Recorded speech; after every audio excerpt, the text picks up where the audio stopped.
Hey guys, welcome. I'm going to do two messages really from chapter 6 and 7 from The Greatest Secret. And this is part one of Freedom from Negative Feelings. And I think everybody would love to be free from negative feelings. And it really is this is um, your true nature, guys, is completely loving, it's completely harmonious, it's unlimited in power and ability. And as we've been sharing, your heart and mind are divine gifts. There's nothing wrong with them. You know, some of the scriptures that who can trust the heart is desperately wicked. It's exact opposite of that.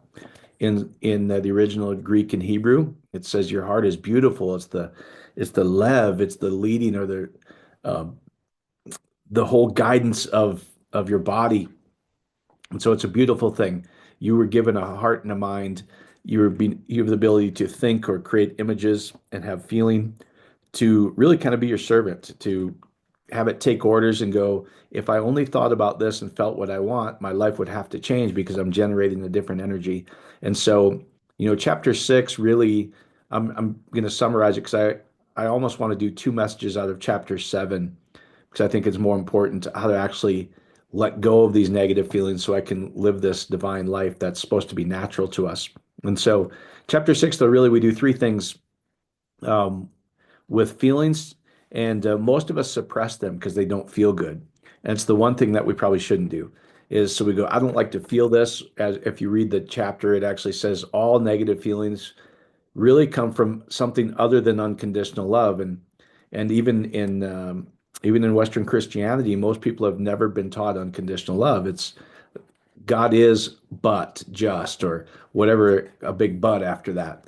And unconditional love is unconditional love, meaning it's no conditions, meaning I love everything. Now, that's difficult to get our mind around because we've been taught good versus evil and fight, and this is good, this is bad. Those are all just qualifications we've learned to say this is good or bad.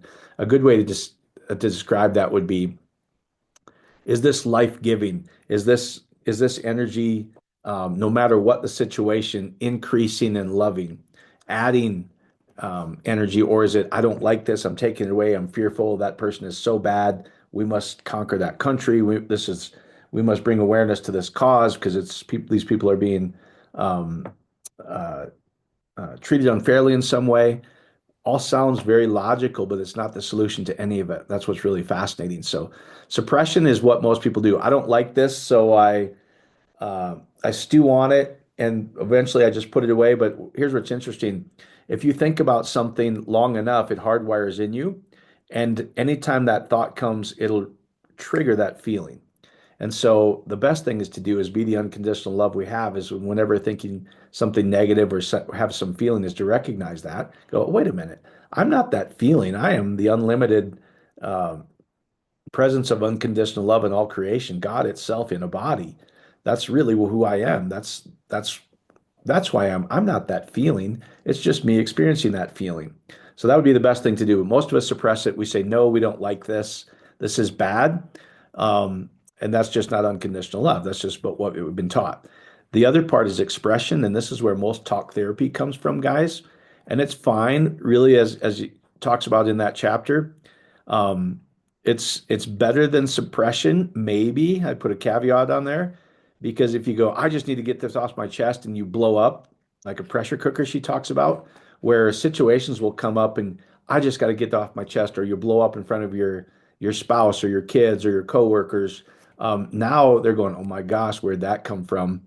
Or if you say something you didn't want to say to somebody, uh, now you've got that to deal with too, and you can come back and go, "Oh, I'm sorry, I shouldn't have done that." But if you do it enough, now you've got to deal with. You still haven't taken care of the root problem. That's the issue with expression.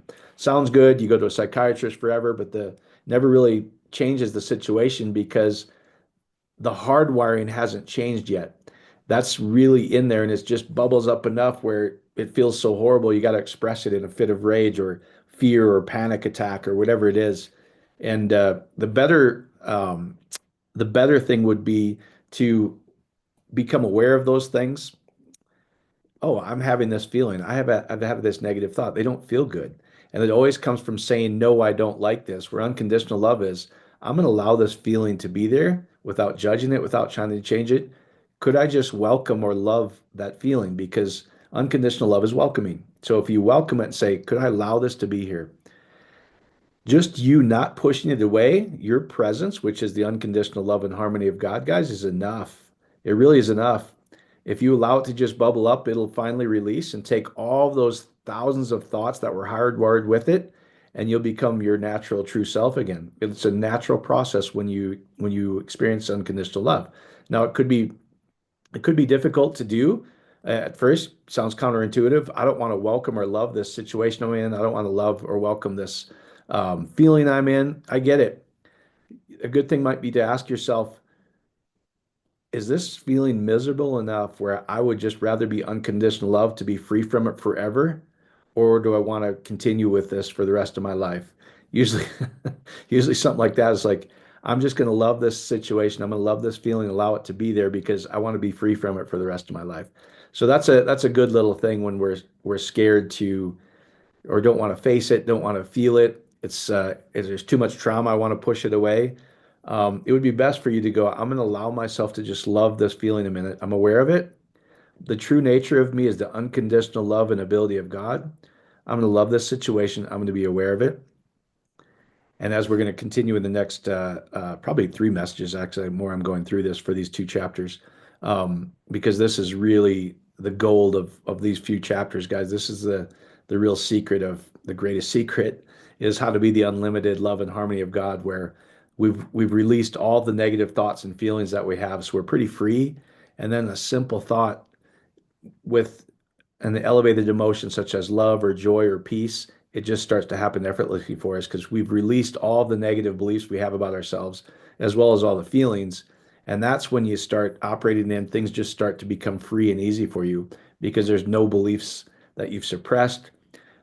Expression might be a little better. You let off that steam for a little bit, you feel a little better, but releasing, become aware and unconditionally love, no matter what the feeling that you have, it'll take with it all those hardwired thoughts, and you'll be free for forever and really start to operate in that unlimited love that you already are. So that'll be one. I'm thinking I'm probably gonna have to get more look at this, probably three messages, but they're short and I think they're worth it because I really want you to be free from negative feelings.